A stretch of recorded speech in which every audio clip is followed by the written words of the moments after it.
Cafe पर कब्जा कर लिया है। हमारे मोहल्ले में गुंडागर्दी करना क्या होता है उन्हें बता दूंगा मैं।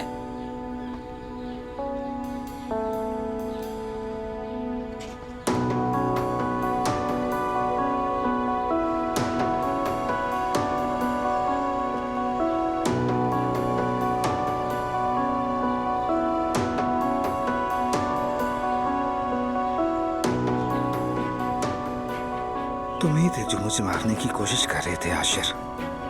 तुम जालिम हो। मुझे और जुमाना को अलग करने के लिए तुमने वो सब कुछ किया।